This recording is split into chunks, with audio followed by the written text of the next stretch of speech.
ልክ እንደ ትናንቱ ረባሾች አሉ።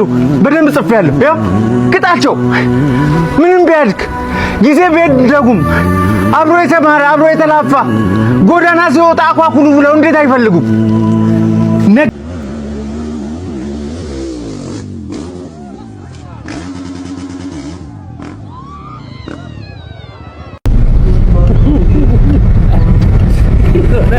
መርዳትም መረዳዳትም አለብን።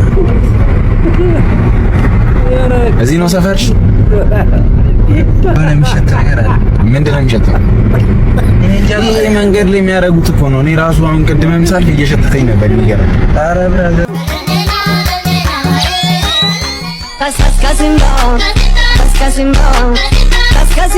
ዶሮ ነው ያልኩት። እሱ ላበላን ያመጣሁትኝ ዶሮ ያልኩት እኔ በትክክል ዶሮ ቅልጥም ያለው ምናምን መጥቶ ነው እንጂ ራይስ በለው ምን በለው ራይስ በለው ኖድል በለው ምን በለው እኔ ነገር የለኝም። በቃ ዶሮ ነው ያልኳት ዶሮ ነው ያመጣችልኝ። በቃ በእንግሊዝኛ ተናገረ ሄደ ያመጣው ምን ሆነ ነው አንተ መጀመሪያ አንተ ነጥፋተኝ ምን ያውቃል አትመልሱም እንዴት እንግሊዝኛ አለ ታዲያ ዶሮ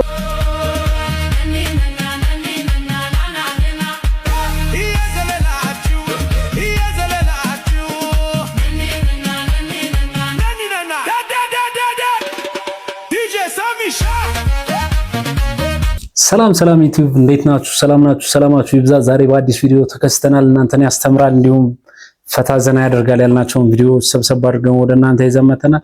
ከእናንተ የሚጠበቀው ቤቱን ሰብስክራይብ ማድረግ፣ ቪዲዮዎችን ላይክ ማድረግ፣ ኮሜንት መጻፍ፣ ሐሳባችሁን በነፃነት የምገልጹበት ቤት ነው።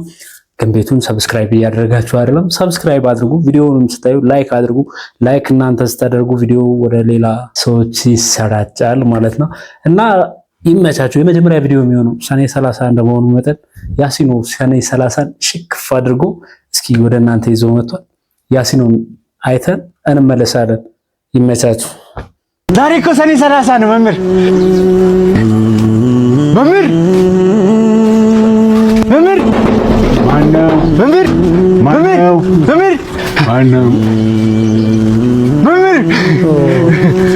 አስታወስከኝ? ሰባተኛ ክፍል አለቃ ከፍ ያለው ያው ልክ እንደ ትናንቱ ረባሾች አሉ። በደንብ ጽፌያለሁ። ያው ቅጣቸው ምንም ቢያድግ ጊዜ ቢደጉም አብሮ የተማረ አብሮ የተላፋ ጎዳና ሲወጣ አኳኩሉ ብለው እንዴት አይፈልጉም?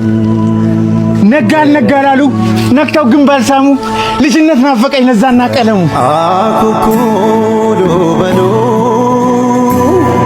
አያጂቦ አለ ብሎ የጠየቀ ከሰውነት አርፎ ላውሬ የተጨነቀ ወርቃማው ትውልድ ወዴት ተደበቀ?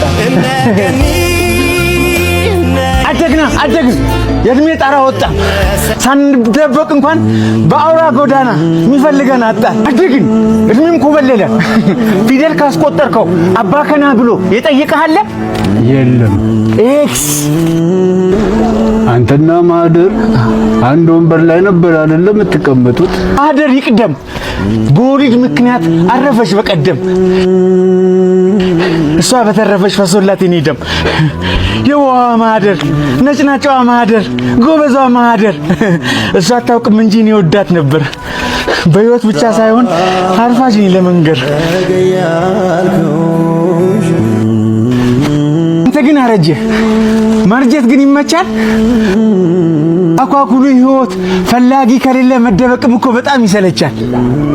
ዛሬ እኮ ሰኔ 30 ነው መምህር። ሰኔ 30 ጤነኞች ዘነጉ ያመመኝ ሳረሳ ካርድ አትሰጠኝም ፈርምና አጽድቀ አንተ ያሰለፍከው በዓለም ፈተና አብዛኛው ወደቀ። በፍቅር ወደቀ፣ በሰላም ወደቀ፣ በአንድነት ወደቀ፣ በልቡ ያቄማል በጥርስ እየሳቀ ትቆጣቸውም ዛሬ አንተን አይፈሩም። ትልቅ አገር ይዘው ለጥላቻ እንጂ ለፍቅር አይሰሩ። በዚህ ከቀጠሉ ይወድቃሉ እንጂ አይዘዋወሩ። ተቆጣ ተውበል በርሲሳ ድብድቡ ይቅር። ዛሬ እንታረቅ ለሰኔ 30 እንታረቅ። ሰላም ሰኔ 30 አንዱ ይወድቃል ሌላው ሲነሳ ቀላል ሰው አድርገን በጭራሽ መገመትም የለብንም። ትልቅ ሰው ነው እግዚአብሔር ማለት ሰኔ 30 እንደዚህ ሽክፍ አድርጎ አብሶ በሚያስተምር ቪዲዮ። እስኪ ቪዲዮውን ኮሜንት ላይ ጻፉልኝ ሐሳባችሁ።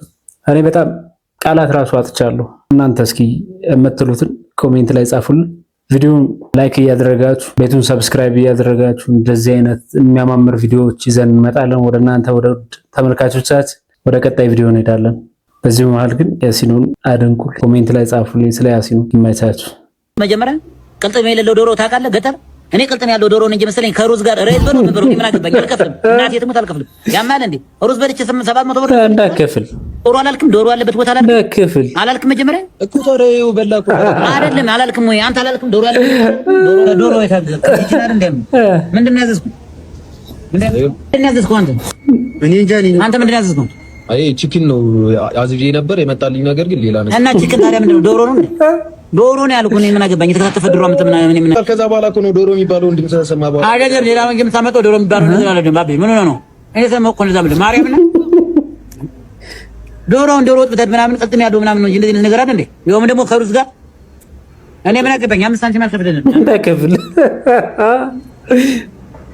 ደግሞ ብሎ ደግሞ ዶሮ እንደው ከምን ጋር ደግሞ ይጨንቃል። ምን አይነት ጉደኛ የሆነ ሀገር እንደመጣ አንነካካ ብዬ ነበር እኮ አረኔ ማራው ፖሊስ ዶሮ ነው ያልኩት። እሱ ላበላ ነው ያመጣሁትኝ። ዶሮ ያልኩት እኔ በትክክል ዶሮ ቅልጥም ያለው ምናምን መጥቶ ነው እንጂ ራይስ በለው ምን በለው ራይስ በለው ኖድል በለው ምን በለው እኔ ማለት ነገር የለኝም። በቃ ዶሮ ነው ያልኳት ዶሮ ነው ያመጣችልኝ። በቃ በእንግሊዘኛ ተናገረ ሄደ ይሄን አመጣው። ምን ሆነ ነው አንተ መጀመሪያ አንተ ነህ ጥፋተኛ። ምን ያውቃል አትመልሱም? እንዴት እንግሊዘኛ አለ ታዲያ? ዶሮ ስንል ዶሮ ዝም ብለህ ታመጣለህ እንዴ? ቅልጥሙ ምናምን አትልም እንዴ? ቅልጥም የለም አስተናጋጅ እንተራት ሌላ ነገር እስከዛ ማቆያ እንደሆነ ቼክ እናደርጋለን። ነው ማቆያ እንደሆነ እና ማቆያ ከሆነ ማቆያ ነው በለኝ እንጂ እንደዚህ ነገር ነው። ዶሮ ከሌለው ታዲያ ይሄ ማቆያ ነው ብላ ዝም ብለህ ማርያም ማቆያ ነው። ይሄ ማቆያ ነው እንጂ ዶሮ አይደለም። እንደሆነ ነው እንደሆነ የሚባል ነገር የለም። በቃ ማቆያ ከሆነ ማቆያ ነው። ዶሮ ካልሆነ ቅልጥም ከሆነ ምንድን ነው? እኔ አዚ ተነስታውን 500 ብር 400 ብር ትለይ ከፍለህ ሆድ ከሞላ በኋላ ነው አልበለውም። ምን ሆነ ነው አልበለውም። ማቆያ ነው ብኔ የሚመጣ ነገር የለም። አስተናጋጁን ጥሩና ተነግሯል እንዴ ብኔ እኮ አንድ የሚመጣ ነገር የለም። ዶሮ ከሆነ አይመጣም ታዲያ። ይሄ ማቆያ ነው ሲጀምር። ምንድነው አንተ 700 ምናምን ብር 700 ምናምን ብር ልከፍልልህ ነው እንዴ? 700 ምናምን ብር የምትለው ዶሮ አላልክም? ዶሮ አለበት ቦታ አላልክም? መጀመሪያ እኮ ተረዩ በላኩ ታዲያ አይደለም አላልክም ወይ አንተ አላልክም? ዶሮ አለበት ቦታ አላልክም? ዶሮ አላልክም? መጀመሪያ እኔ አላልኩም አላዘዝኩም። ዶሮ ታውቃለህ? ገጠር እኔ ቅልጥም ያለው ዶሮ ነኝ መሰለኝ ከሩዝ ጋር ሬት በለው ምን በለው እኔ ምን አገባኝ? አልከፍልም። እናቴ እንዳከፍል ያማል እንዴ? ሩዝ በልቼ 700 ብር ልፈልጭ ነው? ሩዝ በልቼ ለሩዝ ነው 700 ብር የምከፍለው? ዶሮ አላልክም? የታለ የተፈጨ ዶሮ አለ እንዴ? የተፈጨ ዶሮ አለ። ከመቼ ወዲህ ነው የተፈጨ ዶሮ? ምን አይተን ምን ነው ቅልጥም ያለው ጉሮሮ ምናምን ነው የማውቅ። አልከፍልም። አይ ልጅ የሚሰራቸው ቪዲዮዎች በጣም ይመቹኛል። ማለት በቃ ስግጥ ብሎ የሆነ ይዘቶችን አይረሳም። ይመቸ እግዚአብሔርን ይመቸው ብያለሁ። ቀጣይ ቪዲዮ እኔ ኢትዮጵያ ውስጥ ፕራንክ እንደዚህ ፕራንክ በጭራሽ አይቼም አላውቅም። እግዚአብሔርን ዱላ ነው እንዴ? ረጋብዝኮቹ ወገን መተናል፣ እንደዚህ አብጠናል። ዛሬም ተግማምተን ተመልሰናል። 80 ሺህ አልፈናል። 80 ሺህ ፋሚሊዎችን አመሰግናለሁ። ዛሬ ክፉኛ የተደበደብኩት። ኤኒዌይስ እንደዚህ ሁኜ እየሰራሁላችሁ ያው ኮፒ ሊንክ አድርጉልኝ። እውነት ሁላችሁንም አመሰግናለሁ። አካውንቴን በደንብ ኮፒ ሊንክ አድርጉልኝ። በደንብ ይሄ ቪዲዮ የሚደርሳችሁ ሰዎች ከተመቻችሁ ላይክ ሼር አድርጉልኝ። ሁላችሁንም አመሰግናለሁ። ሌትስ ጎ ወደ ቪዲዮ ራይድ ነው የሚሰራው መሰለኝ።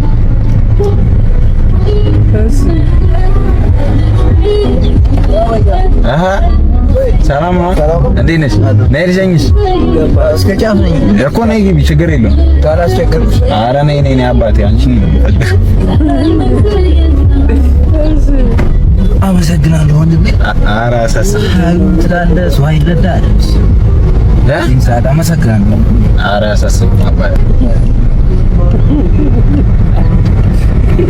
ሁሉንም መርዳትም መረዳዳትም አለብን። እዚህ ነው ሰፈርሽ? ምን የሚሸት ነገር አለ? ምንድን ነው የሚሸተው? ይሄ መንገድ ላይ የሚያደርጉት እኮ ነው። እኔ ራሱ አሁን ቅድም ሳልፍ እየሸተተኝ ነበር። የሚገርም ኧረ ብራዘር ግቡ የምሩ ጫንኩ ነገር አለ እና ምን መኪናው ነው የሚሸተው ነው? አንተን ነው ጫንኩ፣ ሌላ ነገር አልጫንኩም። አይ አንቺን ነው ጫንኩት፣ ሌላ ነገር አልጫንኩም። እኔ ማለት ምን ማለት ነው? አይ የሚሸት ነገር አለ ስትለኝ ነው። እኔ ምንም የጫንኩት ነገር የለም ብለህ ነው። ምንድነው ዝቀለም እንደምሰው መስታወት ያተራም በስተበላሽ ተቋ ገብቶ ተሳሳተ እስካሁን ሸኝተኛል ይበቃኛል። በቃ ምንድን ነው ታለቅስ ነው ነገር ጉጉ እኮ ምን አድርግ ነው የምትለኝ? ምንድን ነው ጋር የምትለው ታዲያ? አባቴ አምና የሸጠህም እንዴ? እኔ የሸጠኝም ምን አድርግ ነው የምትለኝ እንዴ? ምን አይነት አፍንጫ ነው? በጣም ነው እንጂ የሚገማው እኮ ከገማ ምን አለመግባት ነው። እስካሁን ሸኝተኛል። አመሰግናለሁ አልኳት። በቃ አውርደኝ ያለ አልችልም። በቃ ነው እንዴ ከዚህ የበለጠ ለያዩፍ ከሄድ ምንድን ነው ማሾፍ አባቴ እናስ እኮ ቆም እንዳለው ምንድን ነው የምትለኝ? ይኸውልህ ቆይ ስማኝ፣ አንድ ነገር ልንገርህ። አቴ ምን በጣም ይርሶ ነች፣ ብዙ ነገር ትለኛለች። አሁን ምን አስታወስከኝ መሰለህ አንተ? ፈስ የሚሸተው ለፈሹ ነው። የግባታም ልጅ በቀዳሪ ያዛውደኝ አይደለም እኮ አይደለም። ቆይ ፍራንክ ነው።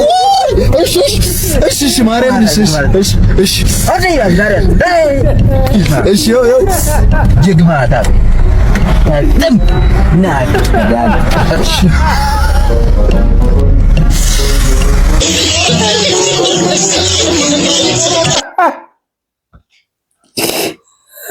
ክርስቶስ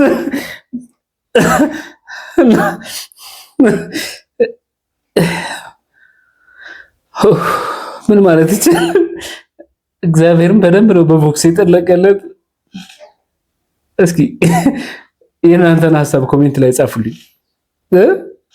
ቪዲዮውን ላይክ እያደረጋችሁ ቤቱን ሰብስክራይብ እያደረጋችሁ ዝም ብላችሁ አትዩ። ቤቱን ሰብስክራይብ አድርጉ፣ ቪዲዮውን ላይክ አድሩ፣ ኮሜንት ላይ እንድጽፉልን እንፈልጋለን። ቀጣይ ቪዲዮ እናያለን። ጆን ይህ ሙይታዩ አንበሳ ወይም ንጉስ ማለት ትችላላችሁ። ያው እንግዲህ አዲስ ሰጣ ገባ ውስጥ ናቸው ያሉ። እስኪ እሱን ሰምተን እንመለስና መስፍን ብሩ ከኔ ጋር 100 ጊዜ ቢገባ በኤምኤምኤ ማች 100 ጊዜ ነው ያሸንፈዋለሁ። እድሜ ልክህን ቦክሲንግ ከ11 ዓመት ጀምሮ ቦክሲንግ ሰርቻለሁ ስላል 11 ዓመት ጀምሮ የሰራው ቦክሲንግ ከኔ ጋር ኬጅ ውስጥ ብትከተት ጆን ጂክስ አንተ ጋር ቢመጣ አይተርፍም። ምንም የምከብዶ ይመስለኛል። ምክንያቱም እኔ እግር ማነሳ ሰው አይደለሁም። ኦኬ እግር አንሻ አይደለሁም። ቦክስ ግን በደንብ መጫወት እችላለሁ። እንዳታጣላኝ እንጂ በከንተ ማን ነው ንቃተ ህሊና ላይ እንደፈነጨው በፍጹም ይከብደዋል ከኔ። እሱም እግር ጥሩ አይደለም። እሱ ጎበዝ ምንድነው ይጥላል። ሳይሆን ፐርፌክት ብሩ የማን ያዟል ፖድካስት ላይ ቀርቦ እንግዲህ ስለኛ ብዙ ነገር ሲያወራ ነበር። አሁን መልሴን ከመስጠቴ በፊት ትንሽ ማብራሪያ አለስት። ፋይቲንግ ምን እንደሆነ፣ ፋይቲንግ ብዙ አስፔክቶች ያሉት የማርሻል አርት ዘርፍ ነው። which is ከፋይቲንግ ስር there's grappling, jiu-jitsu, wrestling, judo, there's kickboxing, muay thai, boxing, striking፣ የተለያዩ አይነት ስንዘራ ያሉበት ስፖርቶች፣ ልፋ ያሉበት ስፖርቶች all under fighting ነው ያሉት። እና who's the best fighter የሚለውን የምታውቀው ዩኒቨርሳሊ በኤምኤምኤ ውስጥ ነው። because ሁሉንም ማርሻል አርቲስት እኩል እድል ይሰጣል። ሁሉም የራሳቸው ጎበዝ የሆኑበትን ሳይድ መጠቀም ይችላሉ as fighters። now ስፔሻሊስቶች ደግሞ በየራሳቸው ማርሻል አርት ውስጥ ነው ስፔሻላይዝ የሚያደርጉት። ሰው ቦክሰር በቦክሲንግ ህግ ያሸንፋል። ጁጁትሱ የሚጫወት ሰው በጁጁትሱ ህግ ፋይት ያደርጋል። but MMA fighters are the ones በቃ ትክክለኛ ፋይተር ማን ነው? ሁለት ወንዶች አንድ ክፍል ውስጥ ተከታለ። አንደኛው ሜቢ በቦክሲንግ ሊበልጥ ይችላል፣ አንደኛው ሜቢ በሌላ ስፖርት ሊበልጥ ይችላል። ግን በኤምኤምኤ ህግ ስር ስከታቸው ትክክለኛ ቤተር የሆነ ሰው ነው የሚወጣው። ሰው አንደኛው በቦክሲንግ ቢበልጠው ራሱ አንደኛው ትንሽ የሬስሊንግ ችሎታ ምናምን ካለው መሬት ጥሎ መጨረስ ይችላል። በቦክሲንግ ህግ ፋይት ቢያደርጉ ያ ሰውዬ የማሸነፍ ቻንሱ ከፍተኛ ነው። ናው መስፍን ብሩ ሰድ በቦክሲንግ እድሜ ልኩን ያሳለፈበት ማርሻል አርት ከጆኒ ጋር ወይ ከንቃቴ ጋር ቢገቡ በተአምር አይመጡም ጋር which is also true በግራፕሊንግ እኛ ጋር በተአምር አትመጣም። ከኔ ጋር ከጆኒ ጋር ፋይት አድርግ ብትባል በብራዚሊያን ጂጂትሱ ሆነ በግራፕሊንግ በተአምር ፋይት አታደርግ። but even more so በኤምኤምኤ ፋይት አታደርግ which is እኔን በኤምኤምኤ ፋይት ለመግጠም ዲል ይመጣልህ you know for a fact ምንም ቻንስ እንደሌለ። የፈለገ ትሬን ብታረግ በእኔና ባንተ መሀል ያለውን የግራፕሊንግ ጋፕ ክሎዝ አታረገው። and statistically ዚሮ ቦክሰርስ ወደ ኤምኤምኤ ገብተው ምንም አይነት ቻንስ አምጥተው ያውቁ። even one of the best boxers የሚባሉ heavyweight fighters go into boxing into MMA ዶሚኔት ይደረጋሉ በሳይዝ አነስ ያሉ ሰዎች because ለቦክሲንግ የምትጠቀመው ስታይል ወደ ኤምኤምኤ ስትመጣ ያን ያህል አይጠቅምህም። this is true for most martial arts። ጁጂትሱም የራሱ ድክመቶች አሉ። ኤምኤምኤ ስትገባ ሞዲፋይ ማድረግ ያለብን ነገሮች but never in the history of MMA ከቦክሲንግ ወደ ኤምኤምኤ መጥቶ ሰክሰስ ያገኘ ሰው የለም። most of the time ግን ሬስለሮች ግራፕለሮች ወደ ኤምኤምኤ ገብተው በጣም አሪፍ ቻንስ ይኖራቸዋል። and based on that confidence መስፍን ብሩ ከኔ ጋር 100 ጊዜ ቢገባ በኤምኤምኤ ማች 100 ጊዜ ነው ያሸንፈዋለሁ። በቦክሲንግ ቢገባ ግን ኦፍ ኮርስ በቦክሲንግ መስፍን ብሩ ነው የገብቼ ካሸነፍኩት መስፍን ብሩ ቦክሲንግ ኩት ማድረግ አለበት። ደሴም አስ ከኔ ጋር ገብቶ ትንሽ ራሱ እኔ ላብ ካስወጣኝ በግራፕሊንግ እኔ ጁጁትሱ ላይ ምንም ሰዓትን እየገደልኩ ነው ማለት ነው። ሶ እኔ በቦክሲንግ አሸንፋቸዋለሁ ማለት doesn't really make you a tough guy። ግን መስፍን ብሩ anytime any day any place በኤምኤምኤ ከኔ ጋር ስፓር ወይ ደግሞ ፋይት ማድረግ ከፈለክ በማንኛውም ቀን እኔ እቀበላለሁ። and እንደ ንቃቴ ህሊና አስቸግረዋለሁ ከንቃቴ ህሊና በተሻለ መንገድ አስቸግረዋለሁ ብለሃል። And I can promise you guys, you don't really know how good I am. You guys have no idea what I'm capable of when it comes to grappling. ቀኑ ሲመጣ I'm here. I'm easy to find. So instead of just podcast ላይ ቀርቦ ማውራት ለምን በአክሽን አታሳይም? እድሜ ልክህን ቦክሲንግ ከ11 ዓመት ጀምሮ ቦክሲንግ ሰርቻለሁ ስላልክ ከ11 ዓመት ጀምሮ የሰራው ቦክሲንግ ከኔ ጋር ኬጅ ውስጥ ብትከተት ይጠቅምሃል ወይስ አይጠቅምህም የሚለውን ማየት እንችላለን በአክሽን። I'm down. I'm easy to find. Are you? በማንኛውም ሰዓት የትኛውም ቦታ ብሎታል። እናንተ ምን ትላላችሁ? ኮሜንት ላይ ጻፉልን እናንተን ሐሳብ። እስኪ ወደ መስፍን እንሄዳለን። ወደ መስፍን ከመሄዳችን በፊት ግን ቪዲዮውን ላይክ እያደረጋችሁ ሐሳባችሁን ደግሞ በነፃነት ኮሜንት ላይ ጻፉ። ቤቱን ሰብስክራይብ እያደረጋችሁ ወደ መስፍን ብሩ እንሄዳለን። እስኪ መስፍን ብሩ የሚለውን ደግሞ ሰምተን እንመለስ። ሜልክን ቦክሲንግ ከ11 ዓመት ጀምሮ ቦክሲንግ ሰርቻለሁ ስላልክ ከ11 ዓመት ጀምሮ የሰራው ቦክሲንግ ከኔ ጋር ኬጅ ውስጥ ብትከተት ይምጣና ፌስ ኦፍ ይቻላል። እጠብቅሃለሁ። ሻምቱ መስፍኔ ጆኒ ማን ያዘዋል ፖድካስት ላይ ያወራውን ነገር ሰምቶ መስፍኔ ከኔ ጋር ኤምኤምኤ ፋይት ቢገባ 100 ጊዜ ቢገባ 100 ጊዜ ያሸንፋለሁ እያለ ነውና በጣም ይሄ ነገር እንዴት ነው? ከባድ ነገር ነው። ምን ትላላችሁ? ያው ይሄ ንክኪ ስፖርት ነው እና የተጠነቀቀ ቢያወራ ጥሩ ነው። ምክንያቱም ተግባር አለው። ዛቻ ብቻ ሳይሆን ተግባር አለው። ወደ ተግባርም ሊያስኬደን ይችላል። ስለዛ ብታስብበት ጥሩ ነው ወንድም አለም። አሁን በትልቅ ኢቨንት እየተዘጋጀው ነው። ተወጥሬያለሁ። አሁንም ስታናገረኝ ተወጥሬያለሁ። አስብበታለሁ። እሺ ከዛም በኋላ ያው ተግባር ካለው እንዳለው እዛ ጋር የሚያሸንፍ ይመስላል። ግን እስቲ ቦክስ ለሁለት ግቡ እኮ ብያቸዋለሁ። ቦክስ ለሁለት ግቡ ከተባለ አስበው ደረጃው የት እንደሆነ። ፕሮግራሜን ልጨርስ ከሱ ጋር በጠረጴዛ ዙሪያ በደንብ እንወያያለን። ፕሮግራሜ ላይ ግን ጋብዣለሁ ጆኒ እንዳትቀር፣ እዚህ ምን እንነጋገራለን። አመሰግናለሁ። እና መተዚህ ፌስ ኦፍ ማድረግ ትችላላችሁ። አድዋ ሙዚየም ነው ያለነው። ነገ የቦክስ ያበደ የፋይት ጭፍጭፍ አለ። ቲኬቱን በር ላይ እንሸጣለን። እዚህ መታችሁ ተገኝታችሁ ማየት የማትችሉት ደግሞ ኢቲ ስትሪም እዚህ ጋር ሊንኩን አስቀምጥላችሁ። እሺ እንግዲህ ያው እንደሰማነው ነው። መስፍን ብሩ ያለው አለ፣ ጆን ያለው አለ። የትኛው ሐሳብ እንደገዛችሁ እናንተ ኮሜንት ላይ ጻፉልን። ከዚሁ ሳልወጣ ግን አንድ መስፍን ኢንተርቪው ያደረገው ልጅ አለ። እሱን ሰምተን እንመለስ። አንድ ጊዜ ብንጮት አንድ ጊዜ ያሸንፋለሁ። 10 ጊዜ ብንጮት 10 ጊዜ ያሸንፋለሁ። 100 ጊዜ ብንጮት 100 ጊዜ ያሸንፋለሁ። አቀሳሳሪ ነኝ፣ ይቅር በለኝ። ያው ከፕሮግራም መልስ ነው፣ ደክመዋል በጣም አውቃለሁ። ግን በጣም አንድ ሁለት የተባባላችሁ ነው ከጆኒ ጋር በኤምኤምኤ እንዴት ነው አሁን በውጭ ሀገር ላይ ኤምኤምኤ እና ቦክሲንግ በጣም ቢፍ አላቸው። እዚህ ሀገርም ይሄ ነገር ሊጀመር ነው ወይ? የቦክሰር ፋይተሮች ምርጡ ስፖርት ቦክሲንግ ነው ይላሉ፣ የኤምኤምኤ ፋይተሮች ምርጡ ስፖርት ኤምኤምኤ ነው ይላሉ። ለአንተ ከሁለቱ የቱ ነው ምርጡ ስፖርት? ቦክስ ነው። እሱን ደግሞ በእርግጠኝነት እናሳየዋለን ብዬ አስባለሁ። ምን አይነት ትልቅ ስፖርት እንደሆነ የውዝም በተግባርም እያየኸው ነው። ጆኒ ደግሞ እንዳልኩ እቺም ስራ ጨርሳለሁ። ከዛም በኋላ መነጋገር ይሆናል። እንዳሰብከው ግን ሌሎች ላይ እንዳወራቸው ነገሮች ቀላል አይሆንብለትም። ይሄ ዛቻ ምናምን አይደለም። ደግሞ በተግባር አሳየዋለሁ። የኢትዮጵያ ሕዝብ እንዲጠብቀን እፈልጋለሁ። አሁን እሱ በኤምኤምኤ ከ100 ጊዜ ብንገባ አሸንፈዋለሁ አለ። በቦክሲንግ ቢሆን ከ100 ስንት ታሸንፋለህ? አይመጣም። እሱ ሲጀምር በጣም ማለት ያውቀዋል። አይመጣም። ከመጣ አንድ ጊዜ ብንጮት አንድ ጊዜ ያሸንፋለሁ። 10 ጊዜ ብንጮት 10 ጊዜ ያሸንፋለሁ። 100 ጊዜ ብንጮት 100 ጊዜ ያሸንፋለሁ። ኤምኤምኤ ሲሆን ግን እንዴት ነው ግራፕሊንጉ? እንዴት ዲል ታደርገዋለህ? እሱ ነገር አሁን ላይ ያው ሚስተር እያስወጣኝ ነው። ልምጣ ወደ ጂም ልመለስ ልስራና አሁን ይሄን ድሌን አሁን ያከበርኩትን ድሌን ላጣጥም ጓደኞቼን ሀብተ ማርያምን፣ ሰላምን፣ ሌሎችም በሌማመር ቦክሲንግ ጂም የተባበሩኝን ላመስግን እና በዚህ አጋጣሚ ሀብትዬንም የሆነ ነገር ቢልና ስለዚህ ውድድር በጣም ደስ ይለኛል። እሺ አመሰግናለሁ መስፍኔ። በጣም ለሀገር የሚጠቅም በጣም ብዙ ስራ እየሰራ ያለ ልጅ ከበፊትም ጀምሮ በጣም ሲደክም የነበረ ሲለፋ የነበረ ይሄ ዛሬ ያያችሁት ገና ጅማሬው ነው። ከዚህ በኋላ በጣም ትልቅ ደረጃ ደርሶ ከፍ ብሎ ኢትዮጵያን ራሱ ተወዳድሮ አስጠርቶ ትውልድ አፍርቶ የምታዩት ልጅ ነውና በእርግጠኝነት የምትኮሩበት የኢትዮጵያ ጀግና ኩራታችን እንደሚሆን አልጠራጠርም። ዛሬ ባየነው ነገር በጣም ደስተኞች ነን። ከዚህ በኋላ ደግሞ ከዚህ በበለጠ ከፍ ብለን እንደምንመጣ እርግጠኞች ነን።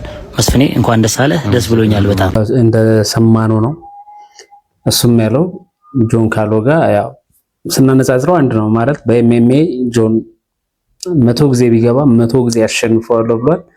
መስፍንም እንዲሁ በቦክሲንግ 100 ጊዜ ቢገባ 100 ጊዜ ያሸንፈዋለሁ ነው እያለ ያለ። እናንተ እስኪ ሐሳባችሁን ኮሜንት ላይ ጻፉልኝ።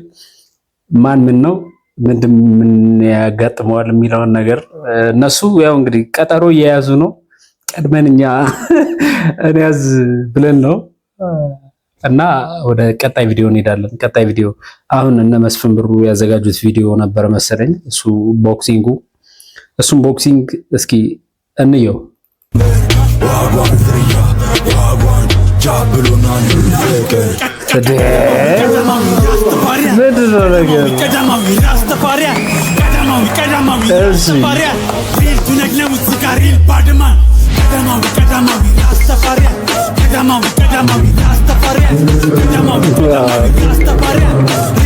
ቦክሲንጉ ሌላ ታሪክ ነው።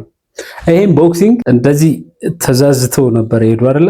ቪዲዮ ዋናውን ቪዲዮ እንየውና ሐሳባችሁን ኮሜንት ላይ እንድጽፉልኝ ይፈልጋሉ። ሙሉ ፋይቱን ጋበዝኳችሁ።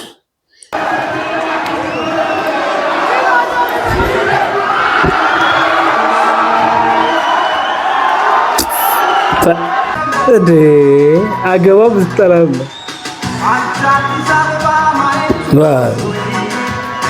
በጣም የሚያምሩ በቃ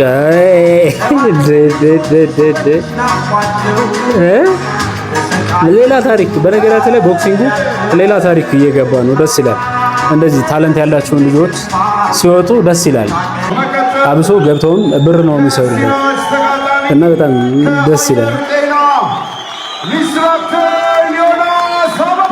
ኢንስትራክተር ዮናስ አበራ እሺ፣ እዚህ ጋር አለ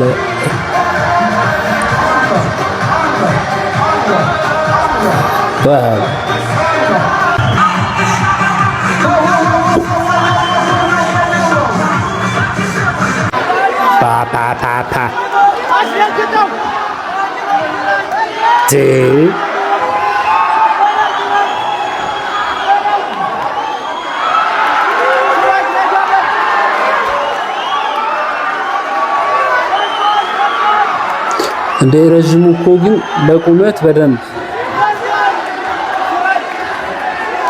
እጁም ረጅም ነው።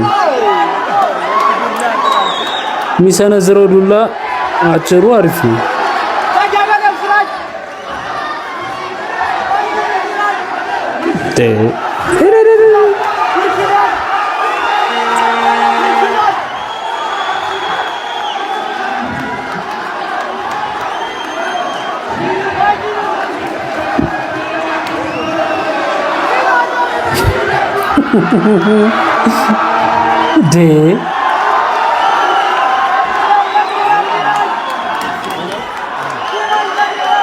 ደበቅ እያለች ነው።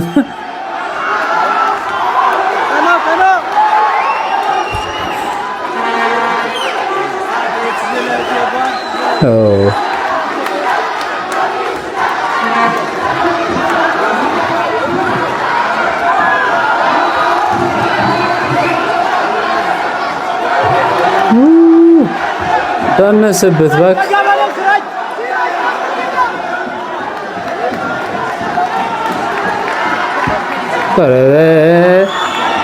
አጭሯ ደከመች። ደከመ በደንብ እያገኘው ነው። ዱላው ከባድ ነው። የረጅም እዛው ነው የሚያጫወተው ያለው። አገኘቻን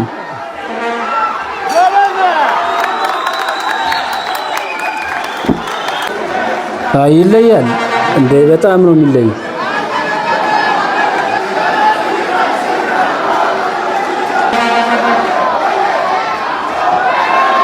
ቁመቱም በጣም በቃ ሰጥቶታል። በደንብ ነው እየገባለት ያለ። ዋው ዋው ዋው ዋው እቲ ቀይ ማዕዘን አሪፍ ነው። አሁን አሪፍ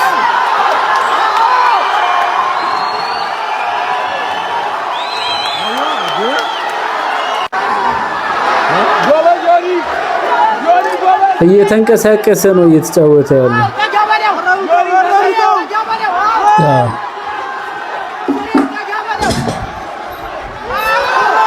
አጭሯ ግን በጣም ዱላው ደስ ይላል። ሰርስሮ ገብቶ ነው እንትን ፋል ረጅም እንትን ብሏል። ደከመው መሰለኝ። አይ በሁለት እጁ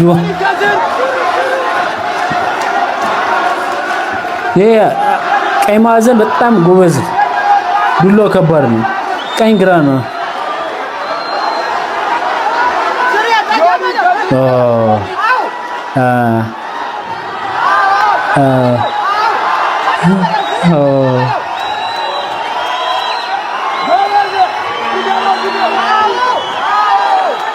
ኦኬ ሶስት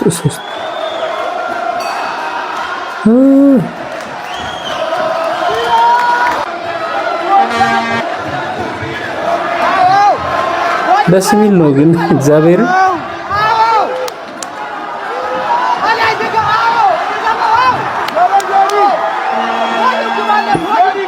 ሰማያዊ ማዕዘን እንትን ብሏል ይመስለኛል።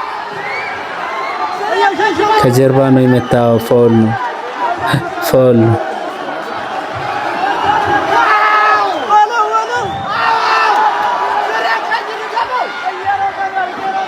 ኦ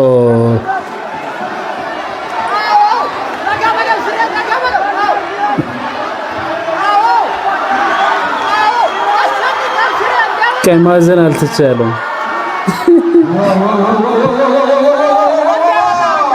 ደክሞታል።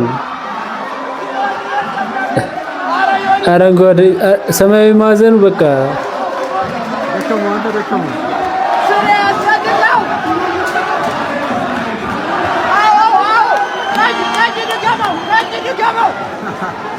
ደከመ።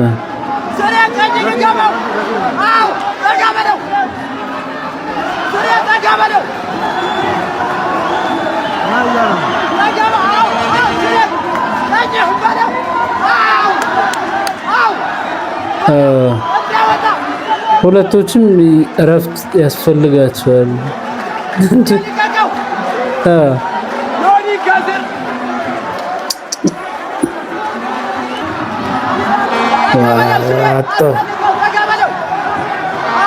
አግኝቶት ነበር እኮ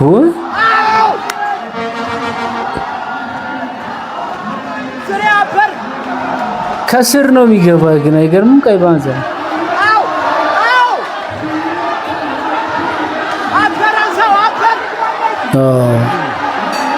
ቀይ ማዕዘን አሸነፈች መሰለኝ።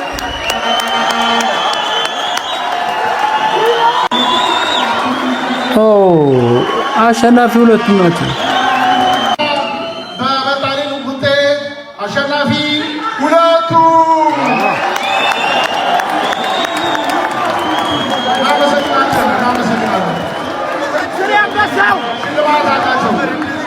እንዳያችሁት ነው። ሁለቱም ማለት ይሄን ማድረጋቸው ስፖርታዊ ጨዋነትን ከፍ ለማድረግ ይመስለኛል። ሁለቶችም ኢንስትራክተር ናቸው። ደስ ይላል። በቃ ማለት ከነሱ ጀምሮ ታዳጊዎችን ወደ ላይ ለማድረግ ይመስለኛል ይሄን ጨዋታውም የተካሄደው እና እንግዲህ እናንተ እንዳያችሁት ኮሜንት ላይ ሐሳባችሁን ጻፉልን። የሚመቻችሁን ነገር ደግሞ ወደ እናንተ ለማቅረብ እኛ ምንጊዜም ቢሆን ዝግጁ ነን። ቤቱን ሰብስክራይብ እያደረጋችሁ ቪዲዮዎችን ላይክ እያደረጋችሁ ኮሜንት ላይ ሐሳባችሁን በነፃነት የምትገልጹበት ቤት ነውና የዛሬ ቪዲዮ ይህን ይመስላል። ለቀጣይ ቪዲዮ እንመጣለን። ባባይ ይመቻችሁ።